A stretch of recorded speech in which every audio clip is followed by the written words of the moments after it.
Good morning, everyone. Welcome to the channel. It's Devotion with Sharon on YouTube.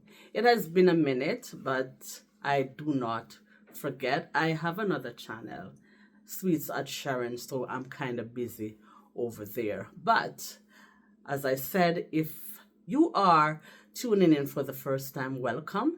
And if you are a subscriber of the channel, please like, share, and welcome back. This morning, I just want to share something with you. I know that things are happening that we are kind of perplexed about.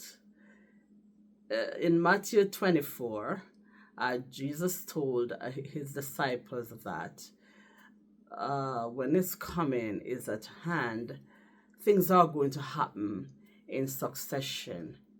He actually said they're going to be perilous times. He described that we're going to have a lot of earthquakes. We're going to have a lot of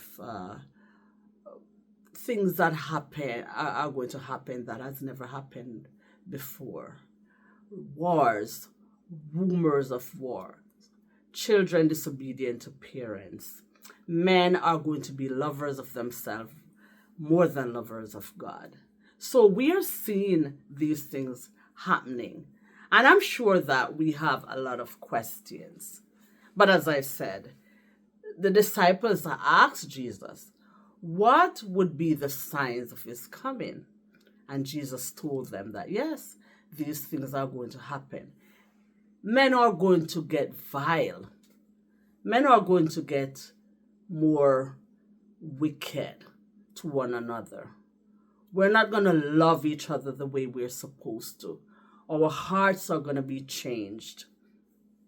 And he also said, some of us hearts are going to fail with fear because of the things that we see happening. Is that true? Are we seeing some way out weird things that have never happened before? Yes. I don't know about you, but I do. In terms of the weather, some crazy things are happening. Remember the earthquake in Haiti not long ago, some years ago. A lot of people lost their lives. Half of the country were totally devastated.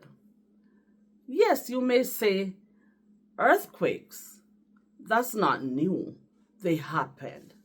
But when Jesus said they're going to happen in diverse places, if you read Matthew chapter 24, he said they're going to happen in diverse places.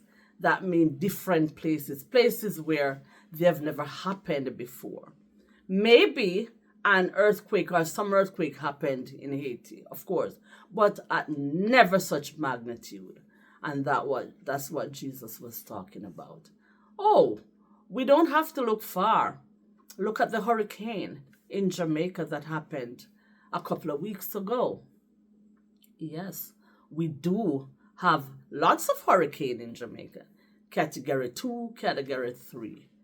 The last one was maybe a category 2, but we had a big one in 1988, which was a category 3.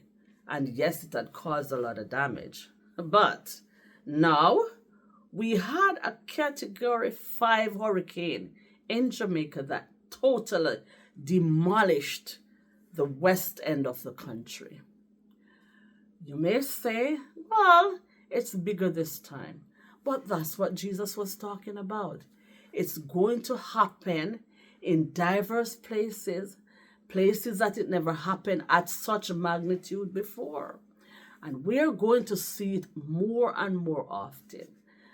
Is God telling us something? What is God trying to say to us?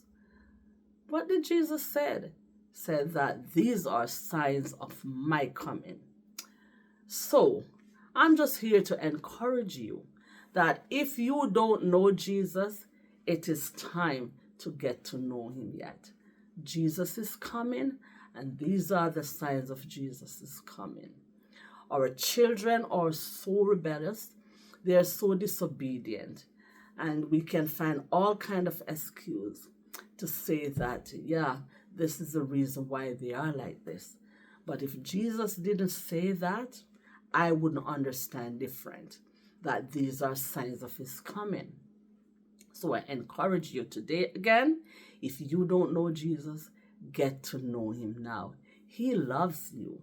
And this is the reason, that is the reason why all of the signs that he said would happen before he coming is coming. So rather, it's happening now so that we can see that he does not lie. He's coming and he wants us to look up because our redemption draweth nigh. He loves us so much that he wants us to pay attention. I have this little song that I want to leave with you before I go.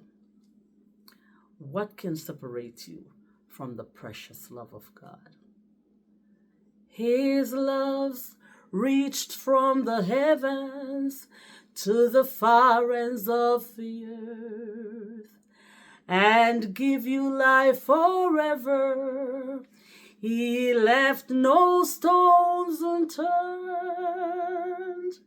and before the birth of time, Jesus had you on his mind, so you never need to question his concern. So what can separate you from the precious love of God? Who could ever come against his strong and perfect love? So when you're in the valley and your nights are cold and lonely, the darkest hour is just before the dawn. So what can separate you from God's love? He numbers each and every stars and called them all by name. He counts them one by one and see that they are still in place. If he cares about the stars, then he sees right where you are. You could never need to question his concern. So what can separate you from the precious love of God? Tell me, who can ever come against his strong and perfect love? So when you're in the valley and your nights are cold and lonely, the darkest hour is just before the dawn. So tell me, what can separate you? Neither pain nor sorrow, not today and not tomorrow, nothing past, nothing present, nothing future, nothing ever. Remember, what can separate you from the precious love of God? Nothing can ever come against his strong and perfect love. So when you're in the valley and your nights are cold and lonely, the darkest hour is just before the dawn. Remember nothing, absolutely nothing. Oh, remember nothing. can separate you from God's love.